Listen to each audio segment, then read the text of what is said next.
2 consecutive classes हैं, तो मुझे कहा गया है कि आपने 5 मिनट से पहले तो पहुंचना ही नहीं है। FR1 की क्लास उस कैंपस में ठीक 11:30 ख़त्म होती है, सॉरी CMA की 2 मिनट का ट्रैवल टाइम है, लेकिन वो दरवाजे से दरवाजे तक है। वहाँ कमरे के अंदर से निकलना, यहाँ तक पहुँचना, तो ये 3.25 मिनट का ट्रैवल टाइम बन जाता है। और जब बच्चे निकल रहे होते हैं तो ज़ाहिर रश भी होता है, तो मामला और स्लो हो जाता है। तो मुझे इन्होंने कहा था कि आपने 5 मिनट का जो है ना गैप ज़रूर रखना है। तो 5 मिनट के बाद से फिर लेट होना जो है ना वो उसकी कार्रवाई स्टार्ट होगी। तो एक काम करते हैं, अगर हम एक आध दफ़ा और लेट क्लास स्टार्ट होती है 5 मिनट से, तो फिर कोई रूल सेट कर लेते हैं। अभी तो आगाज़ है, अभी तो बिल्कुल जो है ना इतनी जल्दी, इतना सा सिलेबस है उसमें इतनी जल्दी रूल सेट कर ले। एक दफ़ा पढ़ाई तो शुरू हो जाए। तो फाइनली अब आप लोग सीरियस हो गए। सर हम तो सीरियस थे, अब तो नई स्कीम आ रही है, अब तो सीरियस होना बनता है। तो कुछ कुछ बातें याद हैं। सिलेबस में कितनी ग्रेड्स हैं? 4 या 5? याद करें, शायद ऐसे करके कोई 15 से 20 वाले कुछ ब्लॉक्स यहाँ थे, 5 याद आ गया, 3 यहाँ पे ब्लॉक्स थे और 2 साइड पे ब्लॉक्स थे। सबसे आसान जगह कौन सी है नंबर लेने के लिए? चैप्टर 12, एक अकेला चैप्टर जो कि 6.5 सफ़े का है। अच्छा 6.5 मैं इसलिए कह रहा हूँ कि उसमें बीच में मैंने कुछ ट्यूटर नोट एडिशनल भी डाले हुए हैं समझाने के लिए। अगर वो हटा दें तो 5.5 सफ़े। तो 5.5 सफ़े तो ऐसे हैं कि इनको प्रिंट करके अपने कमरे के चारों साइडों पे लगा दें, दरवाजे पे 5वां सफ़ा लगा दें और छत पे 6ठा सफ़ा। आँख खुली फ़ौरन से रूल पे नज़र पड़ी, दीवार के करीब से गुजरे, एक और सेक्शन तैयार कर लिया, दरवाज़ा खोलने लगे, अगला सेक्शन तैयार कर लिया। तो एक बड़ा सिलेक्टेड एरिया है जहाँ थोड़ा सा पढ़ के अच्छी तैयारी हो सकती है, लेकिन अनफॉर्चुनेटली हम आज उसे स्टार्ट नहीं कर सकते क्योंकि हमें पहले बेस बनानी है थोड़ी सी। कंपनियों के बारे में पता है कुछ? आप इतने अरसे से पढ़ते आ रहे हैं, कंपनी होती है, कंपनी टैक्स देती है, फलाना फलाना। ये कंपनी क्या होती है? सेपरेट लीगल एंटिटी होती है। ये बड़े सुने सुने से लफ्ज़ हैं, सेपरेट लीगल एंटिटी होती है। तो ये जो कंपनी है और जो कंपनी के मेंबर्स हैं, इसमें फ़र्क होता है। आप लोगों ने पार्टनरशिप में पढ़ा था कि अगर 4 बंदे हैं, वही 4 बंदे पार्टनर्स हैं और उन्हीं 4 को कलेक्टिवली क्या कह देते हैं? Partnership firm. तो कंपनी में ऐसा नहीं होता। कंपनी कैसे स्टार्ट होती है? कंपनी अपने आप को रजिस्टर कराना पड़ता है। पार्टनरशिप नहीं होती थी रजिस्टर। पार्टनरशिप 2-3 बंदों ने एक बंद कमरे में कागज बैठ के साइन कर लिया तो भी बन जाती है। मैंडेटरी नहीं है कि आपने उसको किसी अथॉरिटी के पास रजिस्टर करवाना है। कंपनी एक बड़ा फॉर्मल सेटअप है, एक बड़ा कम्प्रीहेंसिव सेटअप है कि आप लोगों ने एक रजिस्टर कराना है एक इदारे को जो बड़ा हाईली फॉर्मलाइज वे में काम कर रहा है। बहुत सारे लोग मिलके अगर एक पार्टनरशिप करना चाहते हैं और एक ऐसी स्टैंडर्ड पार्टनरशिप करना चाहते हैं जिसमें वो चलती रहे और वो बार बार डिस्टर्ब ना हो, तो उन्हें कंपनी बनानी पड़ती है। 4 बंदों की पार्टनरशिप है, जैसे ही एक 5वां बंदा आएगा तो क्या होगा? पिछली पार्टनरशिप डिसॉल्व हो जाएगी, नई पार्टनरशिप इन 5 की बन जाएगी। 5 बंदों की पार्टनरशिप है, 2 बंदे छोड़ गए, क्या होगा? 25 बंदों की पार्टनरशिप है, हो ही नहीं सकती। क्यों? कंपनी लॉ कहता है। उस टाइम पे उन्होंने बताया था कि पार्टनरशिप एक्ट में तादाद नहीं है, लेकिन कंपनी लॉ ने कहा हुआ है कि 20 से ज़्यादा बंदे जो है वो पार्टनरशिप नहीं कर सकते पाकिस्तान में, उनको कंपनी बनानी पड़ेगी। तो लॉ ने बहुत ज़्यादा लोग अगर मिलजुल के बिजनेस करना चाह रहे हैं तो उनके लिए एक स्टैंडर्डाइज सेटअप बना दिया है कि भाई आप आओ और आप मिलके कंपनी बनाओ। कंपनी बनाने का फ़ायदा है कि आपके फंड्स कंसोलिडेट हो जाते हैं। फॉर एग्जांपल, एक बंदे ने एक शहर से अगर दूसरे शहर जाना है या एक जगह से, चलें बंदे छोड़ें, हम बात करते हैं कि आप यहाँ गार्डन टाउन में हॉस्टल में हैं और ICAP का इम्तिहान आया और आपने सोचा कि ठीक है जी, उस दिन जो है वो मैंने बसेस से नहीं जाना, बाइक से नहीं जाना, मैंने रिक्शा करा के जाना है। तो आपने एक रिक्शे वाले से कहा कि भाई मुझे ICAP जाना है। उसने कहा अच्छा 800 रुपये लगेंगे। आप रिक्शे में बैठे और चले गए। फ़र्ज़ करें उसी वक्त एक और दोस्त भी मौजूद हो, उसको भी ICAP जाना है। अब आप दोनों जाएंगे और रिक्शे वाले से कहेंगे मैं IKEA ले चलो, तो 400-400 रुपये में चले जाएंगे। और अगर 3 लोग हो, सर ये गलत बात है, तो 200 वो हाँ 266 और ये जो है ना ये आपने 266.67। तो कहने का मतलब ये है कि कई दफ़ा एक्टिविटी सेम होती है लेकिन जब उसके बेनिफिशरी ज़्यादा होते हैं तो ज़्यादा इजी हो जाता है, फंड्स कंसोलिडेट हो जाते हैं। चलिए ये तो फिर रिक्शे में कैपेसिटी थी, खाने में तो नहीं कैपेसिटी होती, एक बंदे जितना खाता है, 2 बंदे जितना खाता है। अगर घर में सालन बना हुआ हो और 5 लोग खा रहे हैं, अगर उसमें छठा बंदा ऐड हो जाए तो एग्जैक्टली 20% का फ़र्क नहीं पड़ जाता, बड़ा थोड़ा सा माइनर फ़र्क पड़ता है। क्योंकि ज़्यादा लोग जब होते हैं तो सिनर्जी आती है, बरकत पड़ती है। तो कंपनी में हम उस सिनर्जी को अवेल करते हैं। बहुत सारे लोग मिल के अगर एक जगह इकट्ठे हो रहे हैं, फॉर एग्जांपल एक प्लॉट है 10 करोड़ का, ये भाई के पास 10 लाख रुपए पड़े हुए हैं। ये कहते हैं आज मेरे पास 1 करोड़ होता ना तो मैं एक प्लॉट ख़रीदता और फिर प्लॉट जब 1.25 करोड़ का हो जाता तो मैं बेचता तो मुझे बहुत ज़्यादा प्रॉफिट हो जाता। तो ये बड़े गमगीन बैठे थे, इसी तरह से ये भाई भी बड़े गमगीन बैठे थे, उधर से भी कुछ हज़रात गमगीन बैठे थे। इन सब के पास 10-10 लाख रुपये और ये कह रहे हैं 10 लाख से तो पाकिस्तान में कोई कारोबार हो ही नहीं सकता। लेकिन अगर 10 लोग इकट्ठे होंगे और ये मिल के कहेंगे कि हम एक कंपनी है या एक ऑर्गेनाइज सेटअप बना लेंगे, तो इन 10 के पास कलेक्टिवली कितना है? 1 करोड़। 1 करोड़ से प्लॉट खरीदा, जब वो 1.25 करोड़ का हुआ उसे बेच दिया, जो 25 लाख प्रॉफिट है उसको क्या किया? 10 लोगों में डिवाइड कर दिया, तो पर बंदा कितना प्रॉफिट आया? तो 10 लाख अकेला स्पेंड करने से शायद 2.5 लाख ना आता, लेकिन 10 लाख को कंसोलिडेट कर दिया एक फंड में और मिल के स्पेंड किया तो उससे हर बंदे ने अच्छा कमा लिया। तो कंपनी में बेसिकली हम इस सिनर्जी को अवेल करते हैं। कंपनी का जो कैपिटल है उसे कैपिटल नहीं कहते, शेयर कैपिटल कहते हैं।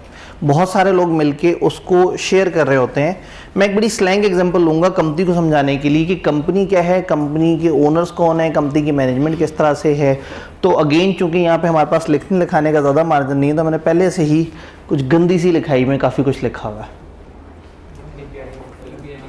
बस इसके रंग ज़रा ज़्यादा है लेकिन मतलब राइटिंग ठीक ही है। खैर स्क्रीन पर ऐसे ही लिखा जाता है, बोर्ड पर देखा मैं कितना प्यारा लिखता हूँ। तो मैं तो ये कह ही नहीं सकता कि स्क्रीन पर राइटिंग मेरी ख़राब आती है। फर्ज करें 5 लोग हैं, A, B, C, D और E। इन सब के पास अलग अलग रुपए हैं, 5 लाख है, 3 लाख है, 10 लाख है, 80,000 है, 20,000 है। इन सब के पास मिला के है 2 मिलियन। ये 5 लोग थे, इनके पास थे 2 मिलियन रुपए, यानी कि जज़ाकल्लाह, यानी कि 20 लाख। ये उर्दू और इंग्लिश की गिनती क्लियर है ना आपको? अगर मैं 2 मिलियन कहूँ या 20 लाख कहूँ तो बराबर है। तो 27.3 मिलियन को उर्दू में क्या बोलेंगे? 2 करोड़ 73 लाख। अच्छा आ गए। तो 1 करोड़ 22 लाख को इंग्लिश में कैसे कहेंगे? 1.2 मिलियन, 12.2 मिलियन। ठीक है, ये मामले क्लियर है ना आप लोगों के? मैं एक दिन तजर्बा भी करूंगा इंशाल्लाह, मौका मिलेगा तो थोड़ा सा कैलकुलेशन दे के देखूंगा। तो इसीलिए ये मैंने 1 मिलियन को 10 लाख पढ़ा, 2 मिलियन को 20 लाख पढ़ा। इन लोगों के पास 20 लाख थे, 5 बंदे थे। अब ये जो हम जितनी भी बातें कर रहे हैं, ये फ्लो ये किताब में कहीं पे भी नहीं लिखा हुआ, लेकिन हम ये बेस समझ रहे हैं कि कंपनी बेसिकली किस तरह से बन रही है। 5 बंदों ने पैसे जोड़े और 20 लाख इकट्ठे हो गए। इन्होंने कहा हम खुद की कंपनी बनाएंगे। ये इस बॉक्स के पास आए और इस बॉक्स में 2 मिलियन डाल दिया और कह दिया कि हम 5 लोग ओनर हैं और ये बॉक्स हमारी कंपनी है। एक सेपरेट लीगल पर्सन, उन्होंने कहा ये डब्बा है ना, ये एक अलग शनाख्त है, डब्बा एक अलग कारोबार है, ये एक अलग तरह का बिजनेस है। हम 5 लोग अपनी ज़िंदगी में जो मर्जी करें, ये जो बॉक्स है ये हमसे डिफरेंट है। और उस बॉक्स में कितने डाल दिए? 2 मिलियन डाल दिया। इस बॉक्स में जब इन्होंने पैसे डाले तो अब ये अंदाज़ा लगाना है कि इस बॉक्स में किस किस का कितना हिस्सा है। इन सब ने अपना कैपिटल शेयर करके मिल के इसमें डाल दिया है बॉक्स में। तो उन्होंने सोचा ये कि इसको डिवाइड करने के लिए काम करते हैं, इसको कुछ हिस्से बना देते हैं। इन्होंने इस 2 मिलियन के हिस्से बनाए। इन्होंने कहा हम 10 रुपए को एक हिस्सा काउंट करेंगे। तो इसका मतलब ये है कि ये वाले भाई साहब जिसने 5 लाख रुपए खर्चे हैं, उसके पास 50,000 हिस्से आ गए। इस बॉक्स में 2 मिलियन है 2 मिलियन को अगर 10 पे डिवाइड करें तो 2 लाख हिस्से बनते हैं। तो उन्होंने कहा बजाय इसके कि हम रुपए पैसे के हिसाब किताब में पढ़े, हम हिस्सों के हिसाब किताब में पढ़ जाते हैं। तो इन 2 लाख शेयर्स में से 50,000 शेयर्स हैं मिस्टर ए के। मिस्टर बी के पास चूंकि उन्होंने 3 लाख खर्चा था तो उनको कितने हिस्से एलोकेट होंगे? 30,000। हर किसी को ऐसे एलोकेट होगा तो ये 2 मिलियन डिवाइड हो जाएगा 2 लाख शेयर्स में। तो हम अकाउंटिंग पॉइंट ऑफ व्यू से तो याद रखेंगे 2 मिलियन को, लेकिन उन लोगों से जब पूछा जाएगा तो वो ये नहीं कहेंगे मैं 5 लाख का शेयर होल्डर हूँ, कहेगा मैं 50,000 शेयर्स का शेयर होल्डर हूँ। ये भाई साहब कहेंगे मेरे पास 12,000 शेयर्स हैं, वो ये नहीं कहेगा आगे चल के 2-3 साल बाद कि मैंने 1,20,000 रुपये खर्चे थे। वो क्या कहेगा? मेरा इतना ऐसा है। चूंकि देखिए आज कंपनी के पास 20 लाख हैं, कल को हो सकता है हालात ख़राब हो जाएं, कल को हो सकता है हालात बेहतर हो जाएं। तो बजाय इसके कि हम इन रुपयों में कैलकुलेशन करें, ये रुपया तो एब्सोल्यूट नहीं है, ये आज 2 मिलियन है, कल ये प्लस माइनस हो जाएंगे, तो आगे जितनी भी कैलकुलेशन होती है वो फिर शेयर्स में होती है। हम कहते हैं कि इस बॉक्स में 2 लाख शेयर्स हैं और उसमें से हर बंदे ने इतने इतने शेयर्स लिए हुए। बॉक्स में पैसे डाल दिए और साइड पे जाके बैठ गए और पूरा दिन बॉक्स को देखते रहे, कुछ किया ही नहीं बॉक्स में। और गाबदी साहब ने तो क्लास में बताया था, बिलों में भी बताया था कि ये तो सेपरेट लीगल पर्सन होता है। तो अगर ये सेपरेट पर्सन है तो चले करे कारोबार, हम 5 लोग सुकून से बैठ जाते। भाई पार्टनरशिप में 5 लोग थे, वही कारोबार करते थे, वही बीच में इन रहते थे, वही पैसे कमाते थे, वही पैसे खाते थे। इधर किसी ने बताया कि भाई कंपनी एक सेपरेट चीज़ होती है, आपने इस डब्बे में पैसे डाल दिए हैं, तो ये डब्बा तो चल ही नहीं रहा, इस डब्बे को कौन चलाएगा? इंसान। कंपनी में हिस्सेदार बनने की पहली शर्त पैसे होने चाहिए। गरीब आदमी हिस्सेदार नहीं बन सकता। पार्टनरशिप में गरीब लेकिन टैलेंटेड इंसान बड़े आराम से पार्टनर बन जाता था। जब हम कहते थे ये 2 ने पैसे दिए हैं, ये भाई साहब स्किल्स के साथ आए हैं, इन तीनों ने मिलकर पार्टनरशिप बना ली है। कंपनी में हिस्सेदार बनने की बुनियादी शर्त है आप पैसे वाले होने चाहिए। तो बगैर पैसे के आप हिस्सेदार नहीं बनेंगे नॉर्मली ज़्यादातर कंपनियों में। आगे चल के कैटेगरीज देख लेंगे थोड़ी सी। तो इसका मतलब है कि ये कंपनी में हिस्सेदार बनने के लिए इन सब लोगों ने पैसे दिए, भले एक शेयर खरीदा हो, 10 रुपये का भी शेयर खरीदा हो, आप हिस्सेदार बन जाएंगे। लेकिन ये डब्बा चल नहीं रहा और ये 5 लोग अपनी अपनी ज़िंदगियों में मसरूफ़ है, डब्बे में पैसे रख के साइड पे हो गए, तो डब्बा तो नहीं चलेगा। अब हो सकता है कि इस डब्बे को चलाने के लिए ये लोग बैठें और सोचें कि अच्छा हम में से कौन ऐसा है जो इसको चलाने में सीरियस है। पार्टनरशिप में कुछ लोग होते थे पैसा लेके आते थे, कुछ स्किल्स लेके आते थे, कुछ दोनों चीज़ें लेके आते थे। कंपनी में ओनर बनने के लिए सबसे पहले तो पैसे चाहिए, उसके बाद अगर कोई स्किल अपनी तरफ से प्रोवाइड करना चाह रहा है तो वो ओवर एंड अबव होना चाहिए। तो हुआ ये कि हमें 1-2 डायरेक्टर्स ने, मिस्टर बी और मिस्टर डी, इसने कहा मैं आके कंपनी को चलाने में किरदार अदा कर सकता हूँ, डी ने कहा मैं आके कंपनी को चलाने में हेल्प कर सकता हूँ। ये दोनों आए और इन्होंने कंपनी को चलाना शुरू कर दिया। इनको हम कहेंगे ये डायरेक्टर्स हैं।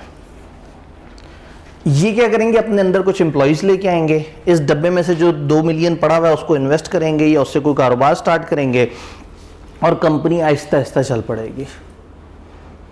फ़र्ज़ करें इस कंपनी ने 2 मिलियन से कारोबार किया और उसको फ़र्ज़ करें 7 लाख का नेट प्रॉफिट हो गया।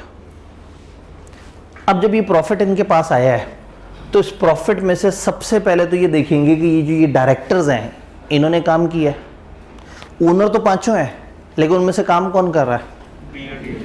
तो ऐसा नहीं हो सकता कि बी और डी कहें भाई हम पैसे नहीं देंगे, हम सिर्फ काम करेंगे। पैसे तो देने पड़ेंगे, लेकिन पैसे देने के अलावा ओवर एंड अबव जो ये काम कर रहे हैं डायरेक्टर बन के, उसकी ये सैलरी लेंगे, कोई रेमुनरेशन लेंगे, कोई कमीशन लेंगे, व्हाट्सएवर। फ़र्ज़ करें हमने कहा कि जी 20,000 पर मंथ इनको मिलना है, 15,000 पर मंथ इनको मिलना है, यानी कि 35,000 पर मंथ हो गया, साल का 4,20,000 हो गया। 7 लाख में से 4,20,000 माइनस होंगे और कितना बच गया?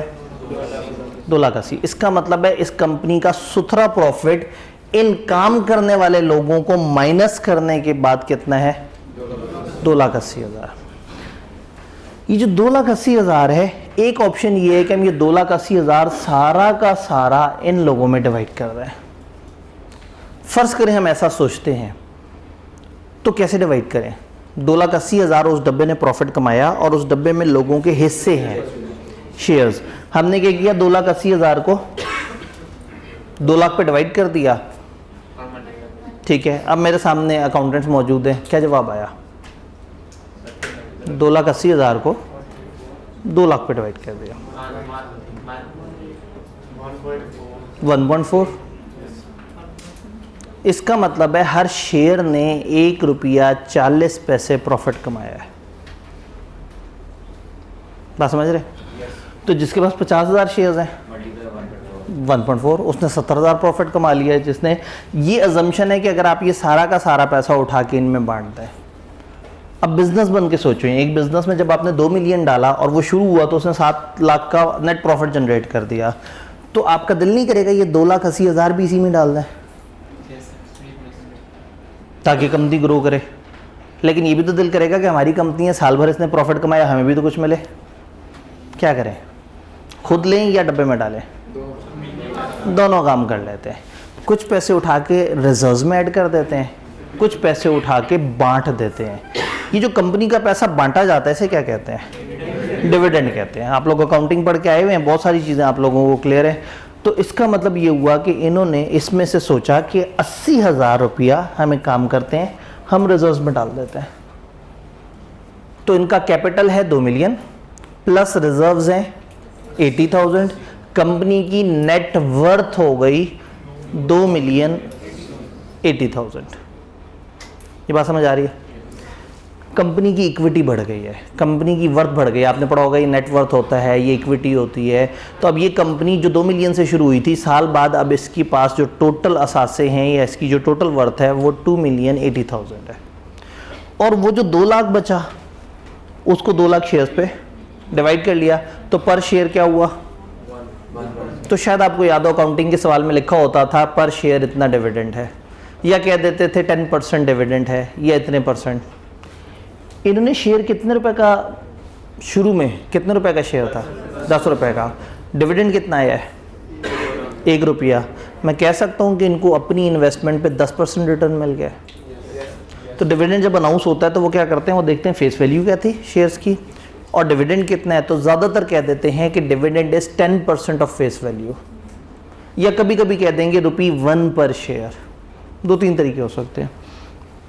ये जनाब डिविडेंड यहाँ पे चला गया, लोगों को पहुँच गया। और रिजर्व्स, फ़र्ज़ करें अगली दफ़ा सारे खर्चे वगैरह निकालने के बाद प्रॉफिट आया 3 लाख। इन्होंने सोचा लास्ट टाइम हमने डिविडेंड खाया था, एक काम करते हैं कंपनी के अंदर मैक्सिमम ऐड कर देते हैं, वो कंपनी में ऐड कर दिया। अब इसका मतलब है ये 5 लोग अलग हैं, ये अपनी ज़िंदगी में पता नहीं क्या क्या कर रहे हैं। इनमें से 2 लोग जाते हैं, इसकी इंतज़ामिया देखते हैं और उसके इजाफी पैसे ले लेते हैं। इन्होंने कंपनी पे कोई एहसान नहीं किया, कंपनी में जो इन्होंने काम किया कंपनी ने इनको दे दी उसकी तनख्वाह। और वो लोग, मिस्टर ए कभी भी कंपनी में नहीं आए, मिस्टर सी ने कभी कंपनी की शक्ल नहीं देखी, मिस्टर ई मीटिंग्स में आते हैं, कभी नहीं आते। तो क्या एंड पे उन्हें डिविडेंड नहीं मिलेगा? डिविडेंड मिलेगा। इसका मतलब ये हुआ कि एक आम आदमी चलते फिरते अपनी ज़िंदगी में अचानक से उठे, एक कंपनी में जाके पैसे लगाए और अपनी ज़िंदगी में दोबारा लग जाए। कंपनी चल रही होगी, कंपनी को चला रहे होंगे कुछ वो सीरियस लोग जो डायरेक्टर्स हैं, मीटिंग्स कर रहे होंगे। अच्छा, वो क्यों चला रहे होंगे? उनका भी कोई लालच है, उनको सैलरी मिल रही है, कंपनी में इख्तियार मिल रहा है, अच्छी कुर्सी पे बैठेंगे, एक स्टेटस बनेगा। तो होगा ये कि बहुत सारे लोग, अब ये 5 नहीं 5,000 लोग होते तो ज़िंदगी कितनी आसान हो जाती। 5,000 लोगों को आने की ज़रूरत नहीं है, बस अपने पैसे दे दो और सुकून से बैठ जाओ। मीटिंग्स में तुम्हें बुलाएंगे, जब आओ देखना, वोटों वगैरह में शामिल होना, डिसीजन अपना देना, लेकिन इस कंपनी को चलाने वाले मौजूद हैं, परेशान नहीं होना। तो ये चलाने वाले मुंतखब किसको करने चाहिए? इन्हीं को ही। तो अगर चलाने वाले सही नहीं चला रहे और उनका टेन्योर पूरा होने वाला है तो फिर ये क्या करेंगे? अपने हक़ राय दही का इस्तेमाल करके नए लोग ही लेके आएंगे। बट ज़रूरी नहीं कि हमेशा चलाने वाले सही ना चला रहे हों तो आपके वोटों से तब्दीली भी आ जाए।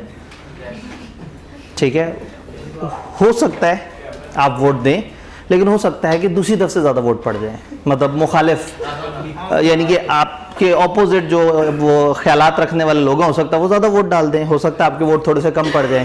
तो खैर, ये तो डेमोक्रेसी है, ये चल रहा है ये सारा कुछ।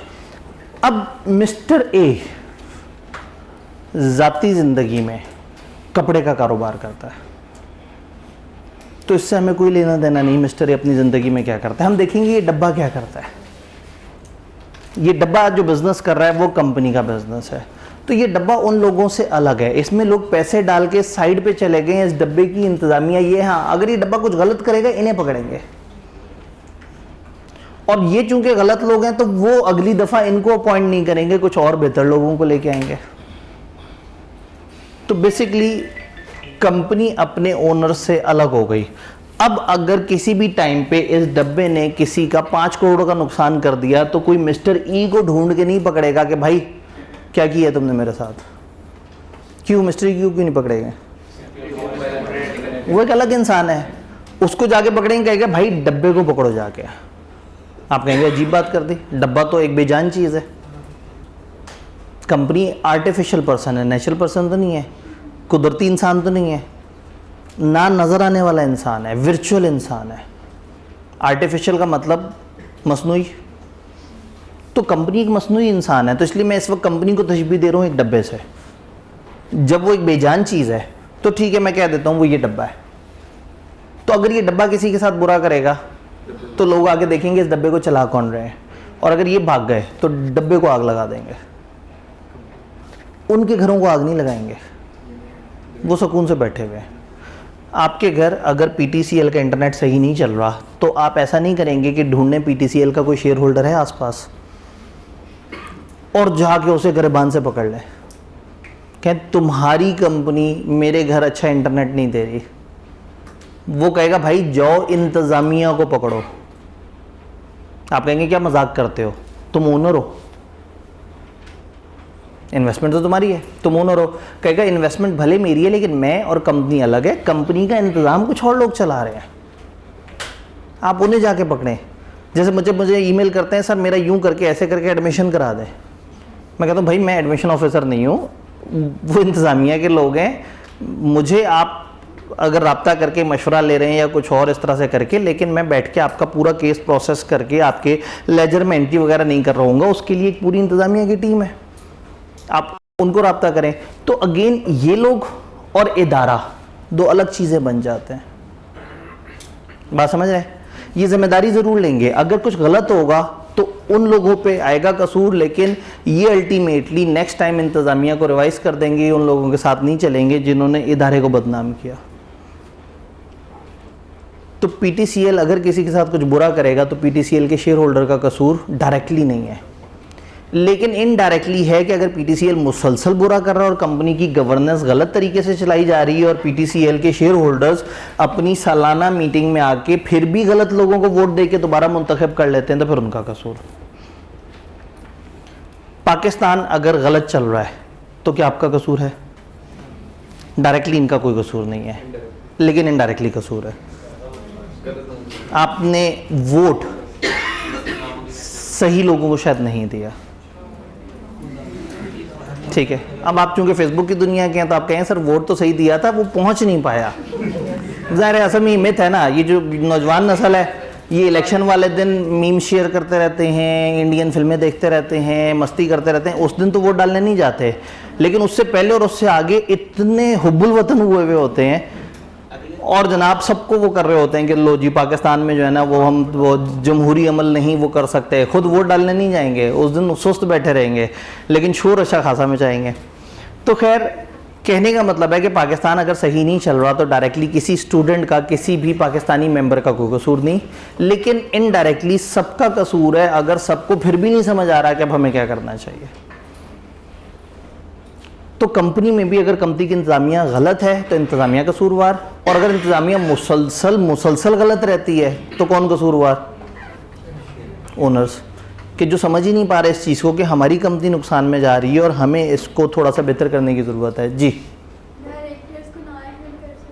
क्या डायरेक्टर्स को नाअहल कर सकते हैं? यस, हमारे एक सेक्शन आएगा जिसमें हम देखेंगे कि डायरेक्टर दो तरीके से जा सकता है। जब वो सेक्शन आएगा ना तो यहाँ दो तस्वीरें लगी हुई होंगी। एक डायरेक्टर को निकालने का तरीका है कि वो नाअहल हो जाए, तो वहाँ एक सियासतदान की तस्वीर लगी हुई होगी, उस पर लिखा होगा डिस्क्वालीफाइड। फिर एक दूसरा तरीका होता है कि कंपनी के ही लोग कह दें कि हमें इस पर भरोसा नहीं रहा, उसके खिलाफ अदम एतमाद टाइप की कोई तहरीक ले आए। तो इधर इस साइड पे एक और सियासतदान की तस्वीर होगी जिस पे लिखा होगा कि मेंबर्स ने निकाल दिया। तो डायरेक्टर को निकालने के कई तरीके हैं। मज़े की बात है ना, सीलो में हर दिन दिल करता है हमें सारी बात पता लग जाए। ये जो सामने स्क्रीन पे तकरीबन 7-8 चैप्टर्स की कहानी है। आपको में बड़ी गंदी कहानी है, मतलब ऐसी कहानियाँ तो फिर रहने ही थे। ठीक है, ये जब इन्होंने डब्बा बनाया था और डब्बे में पैसे डाल दिए थे, तो कंपनी तो नहीं बनी थी ना खुद ब खुद। क्या डब्बे में पैसे डाल के एक डब्बे को साइड पे रख दें, ये 5-6 लोग इकट्ठे हो एक डब्बे में पैसे डाल के साइड पे रख दें, उसे देखते रहें, क्या वो कंपनी बन जाएगी? कैसे बनाएंगे उस डब्बे को कंपनी?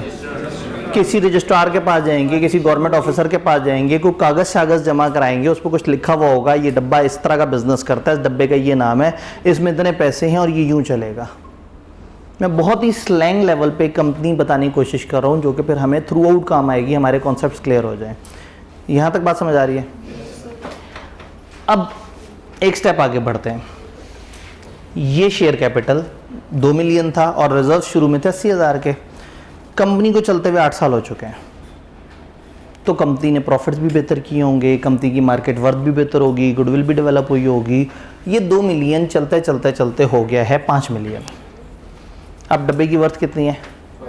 5 मिलियन, 50 लाख। हिस्से उतने ही हैं जितने पहले थे। पहले ये 2 लाख हिस्सों की वर्थ थी 2 मिलियन। अब ये जो 2 लाख हिस्से हैं इनकी वर्थ इस वक्त कितनी है? 5 मिलियन। एक बंदा आया, उसने मिस्टर ई से कहा कि मुझे शेयर्स बेचोगे? मुझे तुमसे, तुम्हारे पास 12,000 शेयर्स है ना, मुझे तुमसे 1,000 शेयर्स खरीदने हैं। मैं भी चाहता हूँ कि मैं इस डब्बे के हिस्सेदारों में आ जाऊँ। तो क्या वो उसे कहेगा कि हाँ आ जाओ, मैंने 10 रुपये का ख़रीदा था, मेरे से 10 रुपये का ले लो? ऐसा नहीं है। अब बिजनेसमैन बन के सोचें, आपके पास एक ऐसा हिस्सा है जिसके अगेंस्ट आपने 10 रुपये दिए थे, लेकिन टेक्निकली इस वक्त उस डब्बे में उसके अगेंस्ट अच्छे खासे पैसे पड़े हुए हैं। यानी इस वक्त कम से कम आज फर्ज करें ये डब्बा तोड़ के सारे लोग कहें भाई अब बंटवारा करते हैं, कंपनी बंद करते हैं, तो आपको 25 रुपये पर शेयर हाथ में आ जाना है आज। ऐसे ही है। अच्छा, फिर ये एक बड़ी कमाल चीज़ है, ये हर दफ़ा 4-5, 3-4 रुपये डिविडेंड भी दे जाता है। तो आपके पास एक ऐसा कागज़ का टुकड़ा है जिस पे लिखा है कि भाईजान आप इतने हिस्सों के मालिक हैं, और इस कागज़ की वजह से आपको तकरीबन हर साल 3-4 रुपये का फ़ायदा भी हो रहा है। तो अगर आपके हाथ में कागज़ है जो हर साल 3-4 रुपये जनरेट करता है, और एक ऐसा कागज़ है जो एंड पे जब वो उस कागज़ के पीछे कंपनी ख़त्म होगी तो आपको 25 रुपये भी मिल जाएंगे, तो आज कितने का बेचेंगे वो कागज़? अगर बेचेंगे ही नहीं। ठीक है, अल्लाह करे ज़िंदगी इतनी खुशहाल रहे कि कभी पैसों की ज़रूरत ना पड़े, लेकिन पैसों की ज़रूरत पड़ती है तो ज़ाहिर है लोग, मतलब कोई भी मुश्किल घड़ी आ सकती है, कभी भी कोई चीज़ बेचनी पड़ सकती है। पता नहीं अब आपने घड़ी और बेचने का आपस में कोई रिलेशन ना निकाल लिया हो, लेकिन कोई भी मुश्किल घड़ी आ सकती है, कभी भी कुछ बेचना पड़ सकता है। तो अगर आप बेचना चाहते हैं तो क्या दाम आपके जहन में है? 150। एक भाई ने कहा मैं ऐसी बात करूं कि अगला कहे यार ये तो मतलब लॉजिकल बात ही नहीं की ना इसने। जी, 10 रुपए के शेयर की जिसका कंपनी में असासे पड़े हुए हैं 25 रुपए के, और वो आपको 3-4 रुपए पर ईयर डिविडेंड भी देती है वो चीज़, वो कितने की बेचेंगे? 50 किसी ने कहा, किसी ने 30 कहा, किसी ने 70 कहा। इसका मतलब ये है कि ख्वाहिशात हैं आपकी, आप सब चाहते हैं कि ज़्यादा से ज़्यादा की बेचें, और जो ख़रीद रहा होगा, इकोनॉमिक्स पढ़ी हुई है, डिमांड एंड सप्लाई के मामलात आ जाएंगे। इतनी डिमांड है, इतनी सप्लाई है, बेचने वाले कितने हैं, ख़रीदने वाले कितने हैं, तो फिर अगलों ने पूरी मार्केट बना दी स्टॉक एक्सचेंज कि जाओ और अपने अपने शेयर, कंपनी मत बेचो, शेयर्स बेचो। तो हुआ ये कि 1,000 शेयर इस बंदे ने सोचा कि मैं बेचूंगा 60 रुपए के, लेकिन ख़रीदने वाले ने 50 से ऊपर का रेट नहीं दिया, तो इसने 1,000 शेयर बेच दिए। कितने के? 1,000 शेयर 50 रुपए के बेचें तो कितने रुपए आपके पास आएंगे? 50,000। इसने शुरू में खर्चा कितना था? 1,20,000 खर्चा था और 12,000 शेयर लिए थे, उसमें से सिर्फ 1,000 शेयर बेचे हैं और तकरीबन आधा वापस भी आ गया। तो मज़े का काम है। पैसे अगर जेब में हो, कंपनी में पैसे लगा के बैठ जाएं, साल बाद डिविडेंड आ जाएगा, या कंपनी की वर्थ बेहतर हो जाएगी, या कुछ साल बाद वही पैसा आप प्रॉफिट पे बेच देंगे। तो फिर ज़मीन क्यों ख़रीदें, शेयर क्यों ना ख़रीदें? इसमें लॉस का खर्चा, उसमें लॉस का खर्चा नहीं है। क्या ज़मीन पे लॉस नहीं होता? हाँ, जो 5, 6, 8, 10 साल तक होल्ड कर सकता है उसको लॉस नहीं होता। Same goes here. आज लॉस हो रहा है ना, कल बेहतरी आ जाएगी, परसों बेहतरी आ जाएगी। जब इतने सारे लोगों का 2, 3, 4, 5 हज़ार लोगों का शेयर कैपिटल इकट्ठा और इतना बड़ा फंड है और वो फंड मिलके कारोबार कर रहा है, तो बहुत ज़्यादा चांसेस हैं कि 1-2 साल मुश्किल गुजारने के बाद कंपनी प्रॉफिट में आना शुरू हो जाएगी। तो इसका मतलब ये है कि अब एक बंदा अपनी नॉर्मल ज़िंदगी जीते जीते किसी और बिज़नेस में अगर इन्वेस्ट करना चाहता है, उसके पास टाइम नहीं है कि वो देखे बिज़नेस कैसा चल रहा है। वो चाहता है कि पैसे थोड़े महफूज भी रहें, वो चाहता है मेरे पैसों के अगेंस्ट मेरा कुछ एसेट्स में भी हिस्सा हो, यानी कल को अगर वो बिज़नेस बंद भी हो रहा हो तो पैसा तो डीवैल्यू हो रहा होता है, एसेट्स तो रीवैल्यू हो रहे होते हैं। जो अंदर एसेट्स पड़े हुए उनकी वर्थ बढ़ रही होगी और जो पैसा पड़ा होता है उसकी वर्थ। तो इसने ख़रीदे 1000 शेयर, इस 1000 शेयर से उसका इस डब्बे में हिस्सा पड़ गया। ये डब्बा जितना ग्रो कर रहा है उस बंदे का उसमें हिस्सा है। तो इसका मतलब ये है कि मिस्टर ई या मिस्टर एफ व्हाट्सएवर जो भी एक नया बंदा है वो अपनी ज़िंदगी में जो मर्जी कर रहा है, उसने एक और वेंचर में पैसे खर्चे हुए हैं और उस वेंचर में भी वो हिस्सेदार है। हाँ, अगर बहुत ज़्यादा पैसे खर्चे होंगे तो उसका दिल करेगा कि उसके मामलात में मैं भी घुसूँ, तो शायद उसके डायरेक्टर्स का वो इलेक्शन भी लड़े और शायद वो इन लोगों में आके कंपनी से पैसे भी ले, डे टू डे अफेयर्स वगैरह को भी देखे। बट 5-10 हज़ार शेयर होल्डर्स में से मुश्किल से 25-30 होंगे इंटरेस्टेड वाले और बाकी होंगे थोड़े से इसी तरह के, वो अपनी ज़िंदगी में मसरूफ़ होंगे, पैसे खर्चे और वहीं से सारा कुछ चल रहा है। क्या हमें ये सारा सेटअप समझ आ रहा है? चैप्टर 1 सिलेबस का इज़ अबाउट कंपनी किसे कहते हैं, कंपनी के क्या फीचर्स हैं और कंपनियां कितनी तरह की होती हैं, ये चैप्टर 1 है।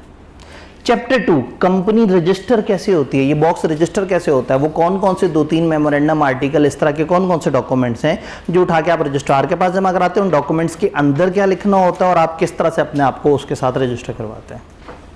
चैप्टर 3 इज अबाउट ये डायरेक्टर्स कंपनी को कैसे चलाते हैं, ये कौन लोग होते हैं, इनकी क्या पावर्स हैं, ये आते कैसे हैं, ये जाते कैसे हैं, क्या इख्तियार आते हैं, ये कंपनी को कैसे चलाएंगे। Chapter 4 is about in directors के साथ बाकी जो ऑफिसर्स हैं, चीफ एग्जीक्यूटिव, चेयरमैन, सेक्रेटरी, ये लोग कौन हैं और ये क्या करते हैं। Chapter 5 is about share capital क्या होता है, उसको हिस्सों में कैसे डिवाइड करते हैं, उसको कम ज़्यादा करना हो तो उसका क्या मामला होता है। चैप्टर 6 इज अबाउट अगर इन लोगों ने मार्केट में शेयर्स इशू करने हो, इस कंपनी को पैसों की ज़रूरत पड़ गई, अब सबको तो पता है कि जो हिस्से हैं उनकी अपनी एक वर्थ है, तो अगर ये कंपनी मार्केट में शेयर्स इशू करना चाहे और कहे भाई आ जाओ आम आवाम, किसी ने भी हमारी कंपनी में इन्वेस्ट करना है तो आ जाओ, करोड़ों रुपए इन्वेस्ट कर सकते हो, तो ये एक डॉक्यूमेंट देंगे जिसको कहते हैं प्रोस्पेक्टस। चैप्टर 6 उस डॉक्यूमेंट को डील करता है कि अगर ये कंपनी आम आवाम को शेयर्स खरीदने के लिए बुला रही है तो उसका क्या तरीका है। चैप्टर 7 डील करेगा ये कंपनी अगर लोन लेगी तो उसके क्या मामलात होंगे। चैप्टर 8 डील करेगा कि ये मेंबर्स अपनी मीटिंग्स करके कंपनी के अहम फैसले कैसे किया करेंगे। चैप्टर 9 है ये डिविडेंड किस तरह से तकसीम होगा और किन लोगों को कैसे कैसे मिल सकता है। चैप्टर 10 है अगर ये कंपनी कहीं और इन्वेस्टमेंट्स वगैरह करना चाहे तो उसके क्या रूल्स होंगे। चैप्टर 11 है ये कंपनी अपने अकाउंट्स किस तरह से मेंटेन करेगी। और चैप्टर 12 है इसको अगर बंद करना है तो बंद कैसे होगी। तो यानी कि आपका syllabus is all about story of a company. ये बीलो नहीं है कि कॉन्ट्रैक्ट टेक का मिजाज अलग है, पार्टनरशिप का मिजाज अलग है, मनी लॉन्ड्रिंग में कुछ और सोच रहे हैं, कहीं कुछ और सोच रहे हैं। This is all about company. तो सीलो में सबसे बड़ी मज़ेदारी की बात यह है कि आपने थ्रू आउट एक तरह के फ्रेमवर्क पे सोचना है। ऐसा नहीं है कि लीगल सिस्टम में चले गए तो आईने पाकिस्तान क्या कहता है उसको सोच रहे हैं, उधर से नेगोशिएबल इंस्ट्रूमेंट में चले गए तो वो बिल्कुल ही डिफरेंट पैटर्न का टॉपिक है। यहाँ जितनी भी बात हो रही है हर चीज़ इज़ अबाउट अ कंपनी। तो आपने जहन में ये स्टोरी अगर आपकी है और आपके जहन में कंपनी का स्केच है तो हर दिन आप जो भी पढ़ रहे होंगे वो प्रैक्टिकली रिलेट भी हो रहा होगा। बातें कुछ कुछ समझ आई? तो अब कंपनी में 3 ऐसे फीचर्स हैं जो आम पार्टनरशिप्स में नहीं होते। नंबर 1, ये एक सेपरेट लीगल एंटिटी है, कॉर्पोरेट पर्सनैलिटी है, ये अलग वजूद है। कंपनी अलग है और कंपनी के शेयर होल्डर्स अलग है। वो पीटीसीएल के मेंबर ने क्या कहा था, जाओ पीटीसीएल को पकड़ो, भाई तुम पीटीसीएल के ओनर हो। ये ऐसे ही है जैसे रिजल्ट वाले दिन जो है वो खुदा ना खास्ता किसी का रिजल्ट खराब आए और वो कहें कि अब हम आई कैप के मेंबर्स को नहीं छोड़ेंगे। मैं कैंपस में एंटर हूं, मुझे पकड़ लें, सर आप आई कैप के मेंबर हैं, आपने हमें फेल किया, आई कैप ने बड़ा बुरा किया हमारे साथ। मैं कहूँगा अच्छा जाओ आई कैप को पकड़ो। बच्चे कहेंगे सर क्या बात करते हैं, मजाक कर रहे हैं हमारे साथ, आप आई कैप हैं। आई कैप किसे कहते हैं, इन सारे मेंबर्स को कलेक्टिवली। तो मैं कहूँगा भाई मैं आई कैप का मेंबर हूँ बट मैं आई कैप नहीं हूँ ना, मैं आई कैप की इंतज़ामिया हूँ, तुम जाके आई कैप की इंतज़ामिया को पकड़ो करो तुम्हारे साथ कुछ गलत हुआ है। तो इसका मतलब है मैं अलग वजूद हूँ और आई कैप एक अलग वजूद है। ये लोग अलग इंसान है और ये डब्बा अलग है। पीटीसीएल के शेयर होल्डर्स अलग हैं और उनकी कंपनी अलग है। कंपनी का अपना नाम है, कंपनी ज़मीनें खरीद सकती है, कंपनी बैंक अकाउंट खुलवा सकती है, कंपनी केस कर सकती है किसी पे, कंपनी पे केस हो सकता है। हालांकि कंपनी तो नज़र ही नहीं आ रही, ये डब्बा ही है ना, ये तो डब्बा भी समझाने के लिए बताया, वरना तो वर्चुअल पर्सन है ना, दिखने वाला शख्स है कंपनी, आर्टिफिशियल पर्सन है ना। लेकिन चूंकि उसका एक नाम है, उसका एक कागजी वजूद है, तो उस नाम के ऊपर केस भी हो सकता है और कंपनी केस कर भी सकती है। इन लोगों के थ्रू कंपनी अपने मामला चलाएगी। तो कंपनी सेपरेट लीगल एंटिटी है। पार्टनरशिप में ऐसा नहीं होता था, पार्टनरशिप और पार्टनर्स ये एक सेम चीज माने जाते थे, बल्कि यहां तक मसला आ जाता था कि पैसे फर्म ने दिए हैं तो फर्म के थे या पार्टनर के थे, पार्टनर ने पैसे लिए हैं तो वो उसके पैसे हैं या फर्म के पैसे हैं। तो कंपनी प्रॉपर सेपरेट है। नंबर 2, कंपनी में ओनरशिप चेंज होती रहती है। इन 5 लोगों ने कंपनी शुरू की है, हो सकता है आज से 11 साल बाद इनमें से कोई भी मेंबर ना हो और इनकी जगह 200 लोग शेयर्स खरीद के बैठे हुए हों। पार्टनरशिप में नया पार्टनर आता था, बंद हो जाती थी पिछली पार्टनरशिप, नई पार्टनरशिप शुरू हो जाती थी। इधर भले 200 लोग आ जाएं, कंपनी को फर्क ही नहीं पड़ता, कंपनी बिजनेस इन लोगों के साथ मिलकर कर रही है, ये इस डब्बे को चला रहे हैं। तो पीछे से इस डब्बे के अंदर जो शेयर्स है उसकी कंपोजिशन ये लोग आपस में खेल कूद कर रहे हैं। हो सकता है ई सारे शेयर एक ही खरीद ले, डब्बे को कोई फर्क नहीं पड़ता। मिस्टर वाई आके इन 3 बंदों के शेयर खरीद ले, डब्बे को कोई फर्क नहीं पड़ता। तो इसमें हम कहते हैं कि कंपनी में ओनरशिप ट्रांसफर होती रहती है। पार्टनरशिप में ऐसा नहीं होता था आप अपना हिस्सा ही उठा के किसी और को दे दें। एक खास ऑप्शन था कि सबकी रजामंदी से आप किसी बंदे को अपने प्रॉफिट का हिस्सेदार बना सकते हैं, लेकिन कंपनी में आप बगैर किसी की रजामंदी की अपना ही हिस्सा उठा के किसी और को दे दें, कोई नहीं पूछेगा। क्या बात समझ आई? तो कंपनी में जो सेकंड अहम फीचर हुआ वो ये हुआ कि कंपनी और जो कंपनी के चलाने वाले हैं, जिस तरह से हमने कहा वो अलग लोग हैं। अब जो कंपनी के चलाने वाले हैं वो शेयर खरीदें बेचें, वो रहें ना रहें, कंपनी फिर भी रहेगी, यानी कंपनी ज़िंदा रहेगी। अच्छा ये 5 के 5 मर जाएं, कंपनी फिर भी ज़िंदा है, चूँकि इन 5 के शेयर इनके बच्चों को मुंतकिल होंगे। जब बच्चों को शेयर मुंतकिल होंगे तो बच्चे शेयर होल्डर बन जाएंगे, लेकिन कंपनी तो चल रही है। ज़्यादा से ज़्यादा ये है कि डायरेक्टर मर जाएंगे तो कुछ और डायरेक्टर्स को अपॉइंट कर लिया जाएगा, कुछ अरसे में वहाँ नए शेयर होल्डर्स आएंगे, वो नए डायरेक्टर्स को अपॉइंट कर लेंगे। तो कंपनी का वजूद, इसको हम कहते हैं, इसमें परपेचुअल सक्सेशन होती है, चलता रहता है, ऑन गोइंग चलता रहता है, इसमें कोई और इस तरह का मामला नहीं होता। तो कंपनी सेपरेट लीगल एंटिटी भी है और कंपनी के अंदर परपेचुअल सक्सेशन, परपेचुइटी क्या होती थी, क्यों में बड़ी थी, अनलिमिटेड एन्युटी जो चलती रहती थी। परपेचुअल कहते हैं मुसलसल को, आपने इन्वेंट्री का सिस्टम भी पढ़ा होगा परपेचुअल। तो परपेचुअल कहते हैं लगातार को, सक्सेशन किसे कहते हैं, एक के बाद एक विरासत को। तो कंपनियों में परपेचुअल सक्सेशन होती है, ऑनगोइंग विरासत होती है। कंपनियां खड़ी रहती हैं, ओनर बदलते रहते हैं, उससे फ़र्क नहीं पड़ता। जैसे पाकिस्तान के अंदर भी हम नहीं भी रहेंगे 100 साल बाद तो पाकिस्तान मोस्ट प्रॉब्ली एग्जिस्ट करता होगा इंशाल्लाह। गवर्नमेंट के साथ भी ऐसा होता है, तो गवर्नमेंट मौजूद होती है, पाकिस्तान चल रहा होता है, कभी कोई आके हुकूमत कर रहा होता है, कभी कोई आके हुकूमत कर रहा होता है। हुकूमत करने वाले बदलते रहते हैं, निज़ाम चलाने वाले बदलते रहते हैं, लेकिन पाकिस्तान अपनी जगह पे कायम रहता है। बस अल्लाह कायम रखे। लें जी, किताब से पूछते हैं। अब किताब ने सबसे पहले सोचा कि नए नए बच्चे हैं तो इनको ज़रा पहले बता दें कि सोल ट्रेडर, पार्टनरशिप और कंपनियों में क्या फ़र्क होता है। आपके पास हैंड आउट आए होंगे और बड़े बारीक फॉन्ट में होंगे, क्योंकि हमने एक सफ़े पे 2-2 सफ़े कॉपी कराए हैं। अब जब किताब आने वाली है तो ख़र्चा थोड़ा सा तो बचा लेना।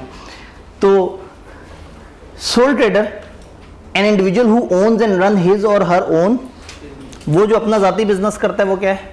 Soul trader. लॉ उसको रिकॉग्नाइज नहीं करता उस बिजनेस को एज अ सेपरेट पर्सन।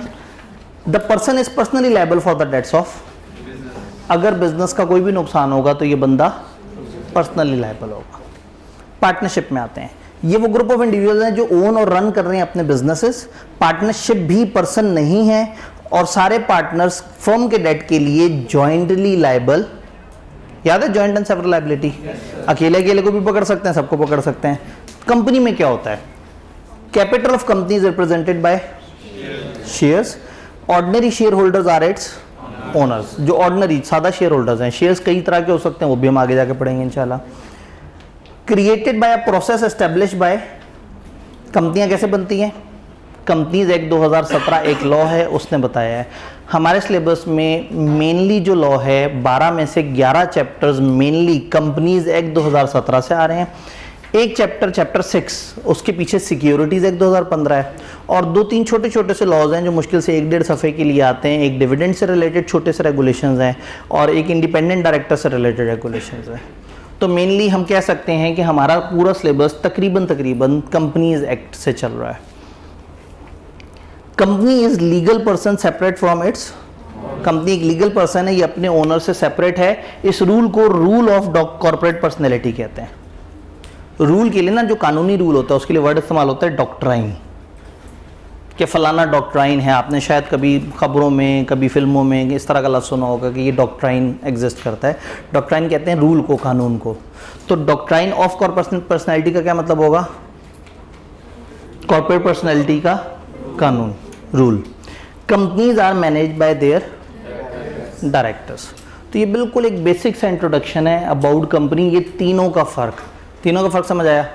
फिर लॉ को लगा कि ज़रा कंपनीज को थोड़ा सा उनको फर्दर आपको समझाने की ज़रूरत है। तो उन्होंने कहा कि कंपनियों में सेपरेट लीगल पर्सनैलिटी होती है, लिमिटेड लायबिलिटी होती है और ट्रांसफर ऑफ ओनरशिप होती है। यहाँ पे भी हमने बात नहीं की। Separate legal personality, company can enter into contracts with other person, a company ons its own assets. Company कुछ और लोगों के साथ कॉन्ट्रैक्ट में एंटर हो सकती है। कंपनी अपने एसेट्स खुद ओन करती है। कंपनी पर्सनली खुद लायबल होती है अपनी इनकम पे टैक्स देने के लिए। इसका मतलब है कंपनी एक अलग वजूद है, कंपनी के नाम पे अलग से सारे काम हो रहे हैं। कंपनी और मिस्टर ए दो अलग अलग लोग हैं। ट्रांसफर ऑफ ओनरशिप, इस तरफ बाद में आते हैं। Transfer of ownership perpetual, any legal person can own share, any legal person can own share in a company. कोई भी शख्स, कोई भी लीगल पर्सन कंपनी के शेयर खरीद सकता है। इवन एक और कंपनी भी किसी और कंपनी के शेयर खरीद सकती है। कंपनी के शेयर होल्डर कोई भी हो सकता है। Even another company can own share. Share holders can transfer their shares in ownership of company to someone else. Share holder company में अपना हिस्सा, ओनरशिप में अपना हिस्सा क्या कर सकते हैं? किसी दूसरे को ट्रांसफर कर सकते हैं। It does not affect the legal status और लीगल एग्जिस्टेंस ऑफ कंपनी। से कंपनी के वजूद पे कोई फर्क नहीं पड़ेगा। कंपनी अपनी जगह रहेगी, कंपनी चलती रहेगी। Company continues to exist unaffected by change in ownership. Company चलती रहती है इस चीज़ से बिल्कुल कता ताल्लुक के उसकी ओनरशिप में क्या चल रहा है। कंपनी के 5 लोग हैं ओनर्स तो भी कंपनी चलती रहेगी। कंपनी के 2000 ओनर्स हैं तो भी कंपनी चलती रहेगी। कंपनी को इन सारी चीज़ों से फ़र्क नहीं पड़ता। डन? क्या हमें अभी तक की बात समझ आई? अब यहाँ तक की डिस्कशन से आगे ना अगले 2 दिन हमारे यहाँ थोड़े से बोरिंग, चूँकि तकरीबन हमारे सिलेबस में जितनी डेफिनेशंस हैं उनमें से मेजॉरिटी डेफिनेशन अगले 2 दिन में, जब कंपनियों की डिफरेंट किस्में देख रहे होंगे और हमारे पास डिफरेंट तरह की डेफिनेशंस आ रही होंगी, तो चूँकि भी हमें पता नहीं होगा हमने इस्तेमाल कैसे करनी है, कंपनियों की टाइप्स अलग अलग तरीके से, तो इसलिए हमें थोड़ा सा ज़रा बोरिंग सा लग रहा होगा। तो असल में तो मैं बता था अगले 2 दिन आप लोग तो सामान समेटना शुरू हो गया, आपने कहा इसका मतलब जाने का वक्त आ गया, तो जाते जाते कंपनी की डेफिनेशन नहीं देखेंगे? नहीं सर, ये जो है ना अगर सारा कुछ आज पढ़ लिया तो फिर कल क्या करेंगे? हमने सिर्फ एक सफ़ा पढ़ा, ठीक है। आपने आज से ही वो आदत शुरू कर लेनी है लिखने वाली। पता है अगर आज सुस्ती की तो फिर पूरे सिलेबस सोचते रहेंगे कि जब सिलेबस ख़त्म होगा तब लिखूंगा। तो आज आपने जाके लाजमी लिख लेना है। मैं इसलिए आज ब्रेक लगा रहा हूँ। टारगेट में थोड़ा सा आगे की एक आध चीज़ थी, लेकिन आपके मिजाज को समझते हुए आगे चलना था। तो कंपनी हमें अच्छी तरह से समझ आई है। जब कल हम इकट्ठे होंगे तो मैं आपसे बहुत सारी बातें पूछूंगा, और चूंकि आज जो हमने पढ़ा उसमें कॉन्सेप्चुअल ज़्यादा था और किताब के मुताबिक कम था, तो कल फिर आपके सवाल भी कम होंगे, तो कल फिर बहुत सारा पढ़ेंगे। कल फिर डिस्प्रिन की गोली खा के आएंगे आप लोग, क्योंकि कल हम बहुत सारी खुश डेफिनेशन देख रहे होंगे जिनको सिर्फ क्रैम करना पड़ रहा होगा। ठीक है जी, इंशाल्लाह ताला मिलते हैं, अपना ख्याल रखें।